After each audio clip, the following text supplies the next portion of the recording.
Thank you, Alejandro. I'm Gloria Álvarez, a political scientist, communicator, writer, presidential candidate, and many other things. Lately, I've been passionate about the book I released, How to Defend Freedom and Not Suicide in the Attempt, a manual for overcoming cyberbullying in the 21st century, which I think fits in very well with the interview we're going to give. I'm very excited about this project, grateful to my countrymen Ricardo Arjona, Jorge Ramos, and Antonella Marti, who trusted in it, and let's see what happens. I'd like to start, as you mentioned earlier, and while I was working. Well, when my speech from Zaragoza went viral 10 years ago, I had already been working in radio in Guatemala since 2010, so I'd already acquired my first detractors who are now my fans, because defending socialism is much more difficult now. We all realized that Venezuela was a mess, but not at the time. And then a huge amount of hate began on the part of the Latinoamerican socialist left, which was at its peak in those years, right? It was Hugo Chavez in Venezuela, quite mediocre in defending freedoms, and especially in talking about the transcendental issues that affect us as a region. For example, drug trafficking. Both Trump and Claudia, if you can see, talk about it. Drug trafficking. And no one is talking about the libertarian solution, which is the decriminalization of drugs. You want to take away the power of criminals over something, decriminalize it, make it transparent, even in harmful markets like alcohol or tobacco, but at least you won't have crime. So I started to have friction with the right, because the right doesn't want to talk about the sexual violations of minors who are forced to give birth. They don't want to talk about what we are going to do about migration. It seems that talking about how we are polluting the planet doesn't interest them either, and without me offering communist solutions, because my family lived and suffered communism firsthand in Cuba and Hungary, I felt the need to offer an alternative. Also, my haters, who started to be on both sides, were always like, "You're so utopian. I mean, this libertarianism. You never agree with anyone. No chili suits you, so you're so utopian, like you don't define yourself. And that idea came to me in 2019 when there were going to be elections in my country. I remember perfectly, I was in Guatemala. Yes, this idea occurred to me of saying, well, if they're telling me that I'm so utopian, that no chili suits me, how can I demonstrate what it is that I do support, what it is that I do support? And from there, then people would understand where I'm coming from and would no longer feel this hate, because I never lied about the ideas that I defend. From my first radio programs, I was very clear about a libertarian and objectivist ideology that is little known in Latin America, and that is even less understood now, I think. So I came up with the idea, inspired by Burnham's 10 principles, simple rules, because you are also talking about a society that does not like to read, that likes easy things. And I said, that's it. There will be 15 proposals. 5 are non-negotiable. Those 5 are going because they definitely are, and they are the result of analyzing what affects Guatemala across the board. Decentralization of taxes, the education and health union, that has to disappear. Managing security and justice, which is really what a government should do. So, 50 cents of each quetzal in a country where only 2 cents of each quetzal goes to this area. As a consequence, you have gangs, you have 11 violent deaths daily, a robbery every 6 minutes, one of the most violent countries in the world without being at war. And from those 5 non-negotiables, I wanted to present 10 that have everything to do with the libertarian agenda on issues that Guatemala is super behind on: same-sex marriage, decriminalization of abortion, decriminalization of medicinal plants, euthanasia, prostitution, and a series of measures so that people could choose 5 out of 10 and do them. And that Guatemala would have new markets that are currently prohibited, and thus lift people out of poverty. So I first presented my presidential candidacy in 2019, then the elections came in 2023 because every 4 years I presented it again. And that helped me a lot, because then it was like, here I am standing, and people tell me, oh, that's lukewarm, right? No, you're lukewarm. I am well defined with 15 proposals that the right doesn't like because they defend individual freedoms and the Keros don't like because they defend economic freedoms. That's already their problem, as you say, theirs, not mine.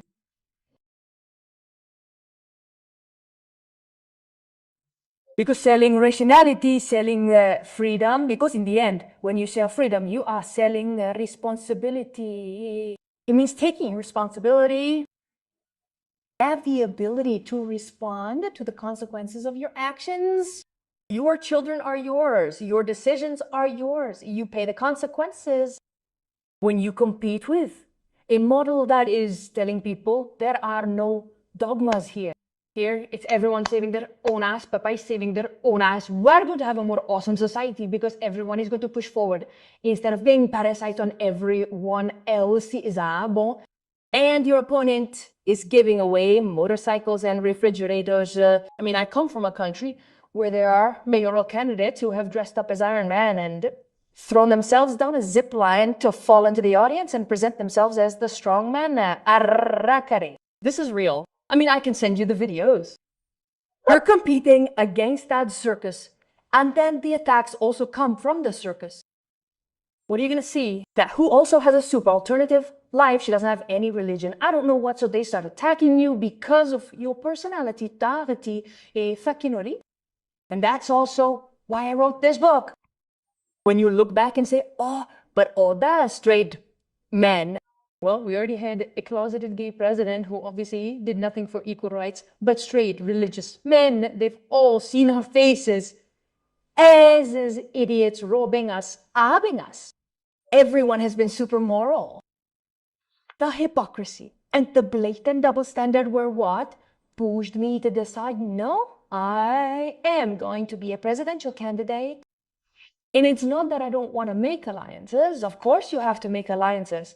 But when you already have a well-defined agenda, it's easier for people to say, I'll join your effort, because they know what they're signing up for. Very different from when you join political projects, for example, Donald Trump, right? Oh, you have to vote for Trump because at least there will be economic freedom. Gloria, you should support Trump and all this right wing because at least there will be free markets. And the guy comes to power and the first thing he does is put up tariffs and close borders. And you say, where's that free market that we were supposedly going to benefit from? So people don't want to vote for agendas. They want to vote for people. My status as an unreligious woman from many countries makes me feel very uncomfortable. I am mixed Cuban, Hungarian, and Maltese. For me, my home is the world, and I don't see stupid differences between us based on nationality, skin color, or how much money you have in your wallet. For me, dignity lies in your values. So that is very uncomfortable, but I believe it is necessary. And I don't know when the time will come for leaders like mine, but what I do know is that the pendulum swings back with more violence every time it returns. Because right now, for example, 21st century socialism is back again after the 2015 break of the Macris, the Dukes, and the Piñeras. Socialism is once again governing most Latin American countries, including the United States. The mayor who just won in New York proclaims himself a socialist. And if you look at the map, everything is stained red. And the few examples where it's not like that, Milei, Bukele, and Trump are stubbornly pursuing a super misogynistic, super anti-immigration agenda, attacking individual freedoms, free markets, free borders, which is like the central foundation of libertarianism. So I wasn't the one who changed. What keeps changing are these pendulums that polarize us more and more. Right now, in the case of Chile, right? Got a lefty or a righty for your supermarket. That's what you have to vote for. And if you don't align yourself with either one, then you're in trouble. And it's like, why? Why do I have to settle for what's not going to work? When I gave conferences in Mexico in 2015, 16, 17, I would take 2 books to every conference. One is by Luis Passos, which is called Y Enrique Peña Nieto, The Setback, and the other was AMLO's Exit. in 2018, exit in 2018, and I would stand up at conferences and say, look, here is one of the greatest economists this country has ever produced, explaining to them how the PRI, and it is not a free market, it is not a libertarian utopia, not at all. Mexico was already in 76th place on the Index of Economic Freedom before AMLO. Oh. And what AMLO proposes is more liberticide. I mean, if this is not the solution, this is even less likely to be it. But let's understand that being against Morena does not necessarily mean having to be with the PRI and PAN and vice versa, but that is what populist politicians need to fuel the campaign. And never talk about proposals. Because if they talk about proposals, they lose a part of the votes. And they want to remain in that ambiguity, right? Ah, free stuff. Yes, my friend, but who is going to pay the bill? Ah, they never tell you. But how nice, everything sounds free. Yes, absolutely. In fact, here in the book, I have a whole section of documentary series and studies ranging from Jonathan Hayes on the anxious generation about how they pick your anxiety to be connected to the algorithm and how the algorithm rewards violence, hate, and their lowest emotions. I also have here the entire timeline called the Musk, Trump, Zuckerberg, TikTok connection of how Elon Musk is gradually taking over Twitter date by date so that Trump can win the elections. The Social Dilemma documentary, which analyzes how algorithms work, shows us that the algorithm will hook you in order to polarize you. And the most dangerous thing about this is that we are not all seeing the same reality. Let's say I was in Israel and Palestine this year, 2 days after the Iran bombings. Since I was on both sides and was sharing fairly objective content, like I'm in Ramallah, I'm watching this. I'm in Jerusalem, I'm watching this. I'm always messing with the algorithm because I get all sorts of content that serben sa amiyaga. Pro-Israel, pro-Palestine, anti-Trump, pro-Trump, Claudia's. Not Claudia's because I'm a libertarian, but for most people, when they start to get on the same page, the ecosystem just starts feeding them that. So literally, we're not living the same reality. It's been shown that even in the same districts, the same news was presented differently. Here I also have the case of the Kamala Harris campaign, how they use Twitter to portray Kamala Harris in the same district as a radical Muslim or as someone who was pro-Zionism, and you say, wow, how is that possible? That's why I think it's so important to write books and leave testimonies. Because if even Jesus Christ himself, everyone speaks in his name, and it turns out that what the guy has written about him is about people who didn't live with him, who were 100 years after him. So if people misrepresent me, I'm alive, and they start saying, no, he's progressive, and it's like, dude, my family lived through communism. If they do that to me while I'm still alive, imagine what they do to misrepresent and prostitute what others are saying. And that's a very dangerous game, especially when people get lazy about reading, because right now, the attention span is between 3 and 5 minutes, and everyone thinks they're a scholar, a political scientist and an opinionist. And it's like, no, bro. I mean, I really burned the midnight oil studying, getting 2 bachelor's degrees, 3 postgraduate degrees, doctorates in philosophy, anthropology, international development to understand this stuff. So that's why there are so few analysts, despite the fact that there's a ton of misinformation on social media. But as Guatemalans like me, there's only one at the moment. I hope there are more. I would also like to inspire more of them.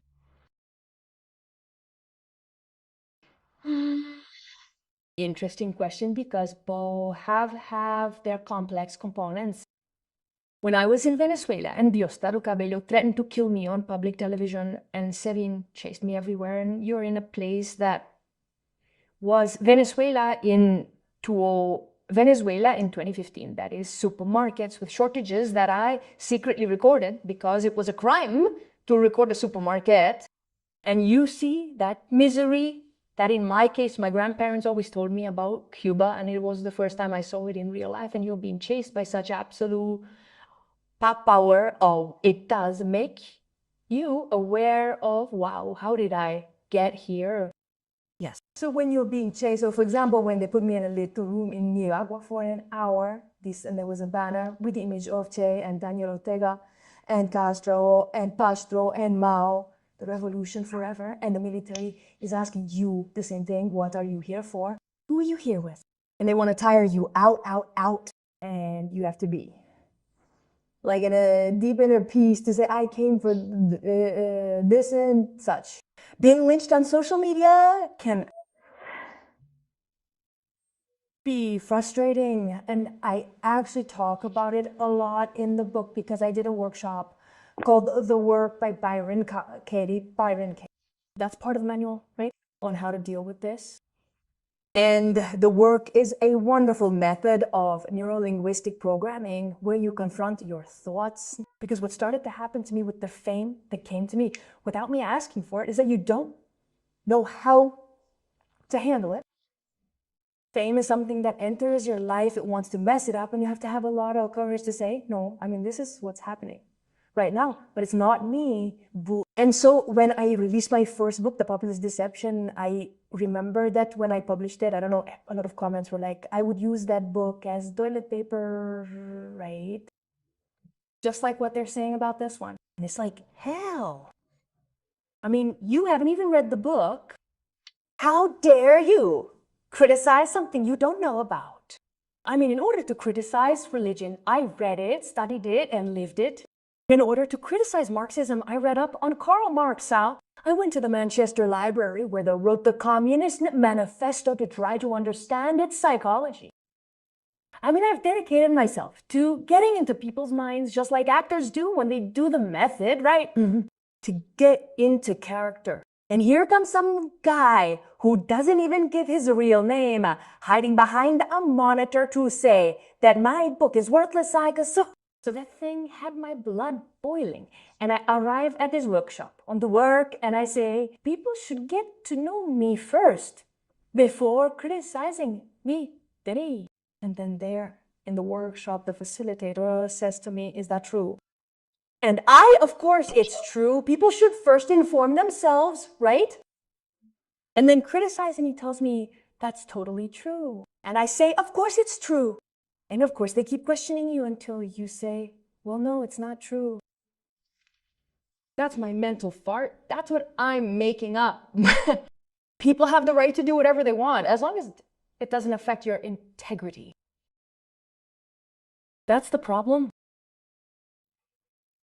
I wish I had, and I also talk about this here, I wish I had a way of knowing how much of that hate has been natural, organic, like the kind that doesn't have pesticides, and how much of that hate has been produced by a net center of a 21st century socialist government, of an evangelical church, of all those who also have hordes of collectivism. Because when they attack me, neither the Marxist feminists nor the far-right mochas come out to defend me. You know, it's you. Go ahead. And I would like to understand that phenomenon, but I have no way of doing it. What I can tell you is that there have been shadow bans, there have been repressions, there have been times when my networks have stagnated for years, despite the fact that every day I grow in followers, but the number doesn't increase. I mean, those shadow bans have been there. And I ask myself, what's the point? Why can't we all compete freely in the marketplace of ideas? You with your Nazis, you with the communists, the other with the religious ones. Let's compare and see what happens, just as we want the free market in products, a free market of ideas. But in my case, I've never had fair competition. It's always been unfair competition using devices where they pay a lot to tell a lot of lies about me and a lot of defamation, and then you realize that they are bots because no matter what you publish, it's the same comment over and over and over again. Yes, populism needs children who are deprived and in need of love, of material needs. Populism is a mechanism of psychological manipulation that teaches people you are a poor, useless person. You are not going to get ahead on your own. You need me, the great Messiah, who will tell you how in life he will give you everything for free. He's going to take care of your children, give you a job, and give you, don't be shy. All you have to do is vote for me. So they infantilize you in a way where the saddest thing about this is that the crowd also have victims of the system are the ones who defend it because they don't know how to live without it. It's a really bad Stockholm syndrome where they're in love with their captor. It works to win elections, but it doesn't work to have functional societies. And that's why we're seeing increasingly broken societies. I'll give you an example. 2 years ago in Berniman, a temple was built where all the people came to leave a memento, a tribute to their loved ones. And there you find everything from people crying for Palestine to Israel to drug trafficking. But I'll never forget a sign that I saw because I also lost my father in the pandemic, so I could relate to that issue a lot. And it's this guy who starts writing and says, "Dad, you died of cancer. And I couldn't see you because every time I went to see you, Fox News was on with that damn Donald Trump, that even I'm sure was your, I don't know if he was saying obsession, but your infatuation with him, what led you to die of cancer. And today you're no longer here. And I don't know what to do, but I need to let you go because the temple is a place for you to go to leave your tribute. And then that temple will burn in a very solemn ceremony." And I read that stuff and I said, damn, how sad, because a father died alone without the son who was there because of an idiot like Donald Trump who doesn't even know who the father or the son is and doesn't give a damn. So people are tearing their clothes over people they don't even know. Their first and last names, who talk about them in a collective way, like the victims that I'm going to rescue, but they don't know who you are. They don't know your shortcomings, your needs. And that goes for everyone because politics is becoming fanaticism.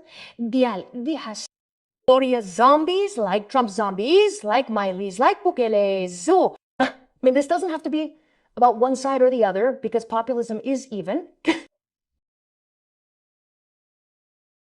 Because Jonathan Haidt explains it very well, and it's a shame that there isn't much content in Spanish, and that's why I talk about that in this book about the anxious generation. And he does a study of this new generation that is from Zeta Alpha, right? Work. Millennials, which is my generation, when we die, we're gonna be the last generation that knows what life is like without Wi-Fi. From us on, Wi-Fi is gonna be the fifth element: earth, water, air, fire, and Wi-Fi. After us, all these generations are plugged into the cable, and it's a cable like the Matrix. Because when I started going viral 10 years ago, there were no algorithms, there were no bots, and net centers were still call centers to call and manipulate, but they didn't understand the whole social media thing. Now, social media no longer shows you your family or loved ones. It no longer serves to connect human beings. It serves to manipulate and sell content, to buy products or ideas. Ideas. The hard part is that before we used to say, damn, the internet is the freest country in the world and no one can control it. It's not like that anymore. Because then content like mine, what I was telling you, unfair competition, they start to shadow box, whereas now you can put money into it, money stolen from taxes. Besides, that's the saddest thing about this. People themselves are financing their own numbness with their taxes, and through that, they start to manipulate you. This generation, Alpha and Z, Jonathan, he divides them into those of us who play on the street and those who played and are playing on the phone. And what it leads to is playing on the phone instead of playing outside. And this change happened in the 90s because both parents in the United States and Latin America, I don't know about here in Mexico, but at least in the 90s, a huge wave of kidnappings began in Guatemala because the guerrillas were over and the guerrillas were left without work and the military too. So kidnapping people to earn money became the way to go. So they started to prohibit you from playing outside. Playing outside became dangerous where a predator or a kidnapper could catch you. And parents, very innocently at first, believed that having their children locked up 24 hours a day in the room watching a screen would be salvation because at least my child is safe. What's happening? The predators have multiplied. Pedophiles now on the internet, in video games like Roblox, grab children, start asking them to take pictures, and instead of one predator on the street at a time, there are multiple predators 24 hours a day. Bah. The same thing happened with bullying. There was bullying in school, but once you got home, the whole thing was over. Now bullying follows you 24 hours a day. So this generation that is under a constant stress and anxiety while their brain is still developing doesn't have the time or energy to engage in the critical analysis required to read a book, analyze, think, compare. So it's very easy to turn them into fanatics because they already think they own the truth with 2 tweets. The thing is that everything depends on what the algorithm feeds you, okay? Because if the algorithm has been telling you for 6 months, there's a genocide in Gaza, there's a genocide in Gaza, there's a genocide in Gaza, you say there's a genocide in Gaza. But now is the time when we are going to get into deepfake images. You can grab someone's face and put a speech on it. They can grab my image and put it in a porn video if they want. They are already doing it, so we will no longer be able to trust what our eyes are showing us because it could be fake. And yes, the networks are saying, please, if this has AI content, put a label on it. But that is like putting a Band-Aid on a bigger problem. Now, I do not believe that prohibition is the solution. I do not believe that with drugs, or with abortion, or with prostitution, or with migration. Everything you prohibit, you multiply and criminalize. And the same with social networks. Let the government come and say, well then, since the kids are so stupid, we are going to ban the networks and attacks. It is not going to work. Just as it didn't work back then when the Americans wanted to ban alcohol, when they burned Elvis Presley or Beatles records because, oh my God, they're killing the youth. And that's not what it's about. I mean, it's not like, oh, now I'm 40 years old and I'm going to tell the youth how to live their lives. No, but let's talk about the things that are happening. Teenagers are committing suicide more than ever. Suicide has already surpassed car accidents as the #1 cause of death among young people. School shootings, killing those who think differently from you, no matter what spectrum they're on. Keeping it to myself. I've had death threats. They killed Charlie Kirk for the same thing. So yes, we are in a very stressful time where I have hope. And here in the book, in fact, I share it. There's a rap that went viral among the kids called, I think it was the damn phones. And then he talks about, I think it was the damn phones and how my parents were right. And I scroll and I scroll and I scroll and my brain is getting more and more numb. This is a rap that came from the kids themselves who have grown up with these technologies to realize that this is making them numb. And I think everything is a pendulum. And there will come a point where social networks stop connecting us. People are going to leave them. It's natural. It's supply and demand. And we are entering a world that is going to demand new challenges. Always, if you notice in historical pendulums, the fall of Rome. When Rome was at its peak, all kinds of beliefs were allowed. And yes, Sodom and Gomorrah, because of sexuality and I don't know what, but there was a lot of freedom. The fall of Rome, the rise of the United States after slavery was ended, World War II. There's a really good documentary out of the hundreds that there are about World War II. But this one is based on how Hitler managed to win political campaigns by la Texas. So it's Berlin in the 1930s. And what do we see in Berlin in the 1930s? A boom in psychology, therapy, sexuality, the first sex change operation. I mean, Berlin was exploding in music, in art, in all this diversity that totalitarianisms always hate. And it's the same thing Mao did in China. So what did Hitler do? He went to the depths of Germany and said, let's make Germany great again. Like in the days of Bismarck, let's put order in this mess. Yeah. And then the pirate societies come back to the same thing. I'm fascinated by studying pirate societies because those guys were the libertarians of their time. It was like neither the English nor the Spanish empires. Let's start trade and yes, looting and whatever, but to get out of the system. And what was so cool about pirates? What did they receive? Slaves, prostitutes, indigenous people, without judging them. So in these pockets of freedom that are allowed throughout history, a totalitarian system always comes along and says, no, we have to put order in place. What are they? And I don't know, citing a wonderful past that was great, where we all lived in peace. And it's like, man, that never happened. So totalitarianisms are diametrically opposed to freedom, and they make people who are free uncomfortable. Because in order to be free, you have to be unequal. In order to be free, we all become unequal, even among siblings. But when you have an authoritarian father who wants all siblings to be equal, freedom is nullified. It's either one or the other. Read my book. Read this book, because that's where you'll be convinced. First, this week was really interesting because many women were attacked for various reasons, for their weight, for whether or not they should appear in a bikini at Miss Universe. And I realized something. They are going to attack you no matter what. I mean, they are always going to find a way to hit you.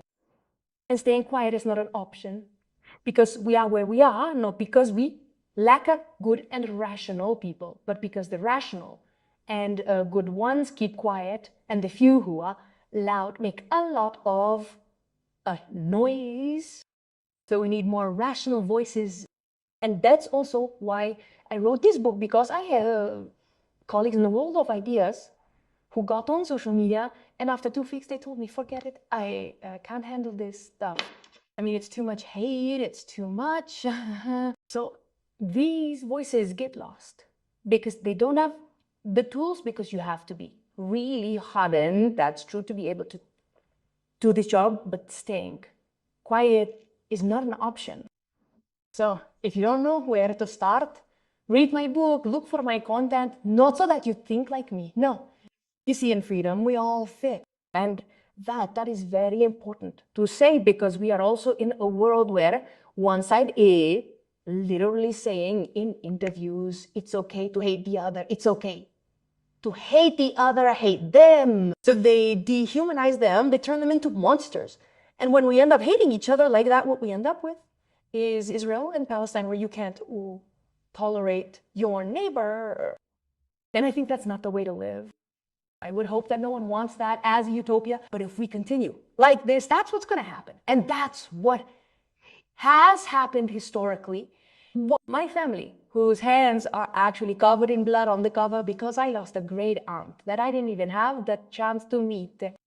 She slit her wrists after 3 decades of fighting for Castro's communist regime and realizing that she had dedicated her life to a big lie. So what happened to my family? My grandparents are going to Guatemala. My great aunt, whose letters I have, start like this. Please come to Cuba. Cuba is the best. Guatemala is nothing. Come here. But also where? She told you to go. If you're not with the regime, don't come back. So families are divided by these damned regimes. My mother, too, whose father was from Hungary, never met her grandparents. She got to know them through boxes of toys that they sent from Soviet Hungary to Guatemala, but she never had the hug of a grandmother or a grandfather. That's the real danger of continuing to polarize ourselves with this hate speech on behalf of politicians who don't care about you. So if that's the alternative, staying silent is a very high price to pay. And I think the message isn't even to take a side, it's because we're tearing each other apart for one side or the other. At what point did politics get in where it doesn't belong? Politics is there to provide security and justice for everything else, education, health, the market, whatever you want, there is a free society. We are adults, we are capable, but since we have been sold the idea that we are too stupid for our own destiny, we have allowed politics to interfere and break up families. And what my dad always told me was, look, I will never forgive Fidel for breaking up the family. Because when you leave a country and start from scratch as a migrant, you can have cars and houses and another job again. You get it with time, but not with your family. There's no way, although I don't know when, we'll start cloning ourselves, and we're in a tremendous loneliness crisis where the ones who are suffering the most are teenagers. They're the first generation that's having less sex and consuming more pornography. They're completely isolated, and if youth is supposed to be the hope, and they're manipulating them, what hope do we have left? It really hurts me as a millennial woman to see girls who want to go back to being slaves like this in this phenomenon of trafficking. Dude, it cost us a lot to get them to let us drive, have a bank account, go out to work, go work. It's fine if you want to be a mom, if it's the most wonderful thing there is. But why does that have to attack the battles already fought? And when you look at the rest of the world, most women are still slaves. So the few Western women who have more or less freedom, that's why I write. That's why I speak, because I do it also on behalf of all those who can't even dress the way they want, you know? And I believe that's the key point to remember. We must never lose sight of the fact that freedom is lost very quickly. Look, Mexico is at a very interesting moment. Because when I analyze it versus Cuba, Venezuela, Nicaragua, Mexico is fighting, and it's fighting on time. The Venezuelans didn't do it on time. The Venezuelans first, President and Chavez started with a massive expropriation, which is also important to understand. Here they didn't get involved with the Venezuelan agenda because after bankrupting Venezuela, which was one of the richest countries there was, they realized that that's not the way. So in Mexico, liberticide is like the frog you're gonna kill, going up, going up, going up little by little. And in some things like the judiciary, this, in certain, let's say, cuts to economy like the airport and other things, the battles have been lost, but there are others that have been won. The protests at the INE, the demonstrations that have taken place, people who do not remain silent. So it is a very interesting phenomenon because it is as if the monster wants to enter, but they do not let it. But there is also something very interesting that Trumel did brilliantly in a post that I hope will go super viral, where he analyzes how the PRIAN mutated into Morena and the perfect dictatorship continues. And this apparent polarization in which they want to divide Mexicans is really strong because Morena is already full of people from the PRIAN. I mean, the monster, as my countryman Augusto Monterroso used to say, I woke up and the dinosaur was still there. The monster, after 70 years, managed to mutate so that even the new Morena government is more of the same. That is, simply with greater totalitarianism. So the phenomenon that is happening in Mexico is very interesting because, as I was saying, authoritarianism is trying to take hold, but they are stopping it, and it is not coming in at that just like that. Now, they are not being so efficient either. I will give you some examples of efficiency. Uruguay. I was in Uruguay when Mujica, who was the handsome old man in his divine bocho, everyone loved him abroad. And when I arrived in Uruguay, the good-natured old man was really screwed because he was passing the same censorship and expropriation laws to the Uruguayan Congress that were being carried out in Venezuela and Ecuador. What happened is that in Uruguay, Congress said, no way. And when you have strong institutions, dictators don't get that far. So it's not that we have one dictator who is cooler than another. No. All those who become dictators are like diapers. The longer you wait to change them, the more they're going to stink, because absolute power naturally corrupts you. Absolutely. That's why we need to recycle, flow, and change. The problem is that people want to believe that their dictator is good, and that's not going to happen here. And how many times in Mexico? No, that's not going to happen here because we're not Venezuela. Our neighbor is the United States. They're not going to let us. Yeah. There are Venezuelans begging for a ride behind the Cubans, waiting to see when they'll get rid of Maduro. And it's like, man, Castro had to die for the Americans to do something, and they didn't do anything. Venezuelans have been fed up. They've been going for what? 3 decades of this stuff, and no one is saving them. So what? The Mexican starts saying that's not going to happen here because the Americans are behind us and we're cooler. No, dude. What's going to be great for you is reporting, coming out, putting on the brakes, having strong institutions, It's really important. People don't give a damn about the midterm elections, and they're the most important ones because the president is the last link in the chain. The important thing to have a truly functional system is to have a strengthened judicial apparatus where there's equality before the law. And for that, you have to start voting in the middle terms for people who are the counterweight, because if you don't have a counterweight, even Mother Teresa of Calcutta will be corrupted. And that's what you have to understand, that when we allow, I like Morena, so Morena is the one that has everything. Yeah. And if Morena leaves in 6 years and then your enemies have absolute power, what are you going to do? That's the reason why religion shouldn't even be in schools, because when you put in a religion that's not yours, you're not going to like it.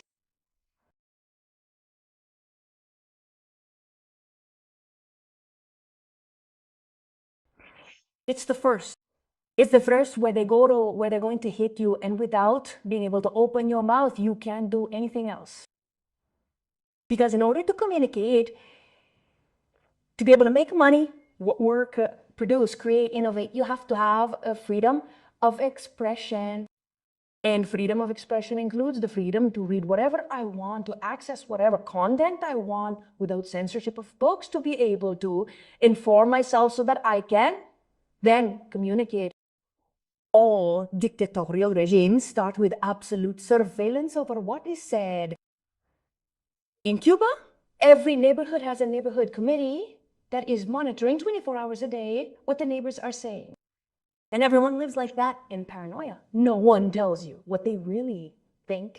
You go to Cuba, to Cancun, and I've never had the opportunity to go to Cuba, but I know this from the people who go. You go to Cancun believing that everything is fine, and if you don't trust what your eyes are showing you, and you ask people, hey, what's up with the regime here? The regime here is divine, man. Everything is beautiful because they can't say anything else. So when they shut you up and everyone starts acting like zombies, yeah, this government is the best, and it's like, gee, and the dead, and the drug trafficking, and the crime, right? The government is the best. The government, a lie repeated 1,000 times becomes the truth. That was the Guel strategy for the entire Nazi ideology. And so the first thing they want to do is equalize all the voices in unison in a funeral march that tells them, amen, amen to everything they do. That's why what's happening is so dangerous. When I would stand up to give lectures, I would show some photos of Hugo Chavez, where Simon Bolivar is handing him a sword and Jesus Christ is hugging them both. And anyone who has read anything about Simon Bolivar knows that the guy may have been whatever, but he wasn't a communist. He hated Marx. So the fact that Chavez used his image as AMLO using Juarez's image to claim himself as the anointed one with Jesus Christ, embracing them both, it's like, what are we doing? It's like, what are we doing? And people criticized him when I showed that photo. It was like, my God, how can they teach this in schools? But now, 10 years later, there are images of Trump with Millie and Jesus Christ in the Oval Office, and people don't. because I do like them. Those are my dictators. If it's Bukele who's holding on to power, by all means. And that's where we start off wrong, when we start making exceptions for the dictator we like. And the same thing happens to Mexicans. Since it's Claudia and she's Morena, there's no problem. If it were the PRI, I'd get mad. Hey, but Morena is full of PRI-PAN members? I don't want to listen, you know?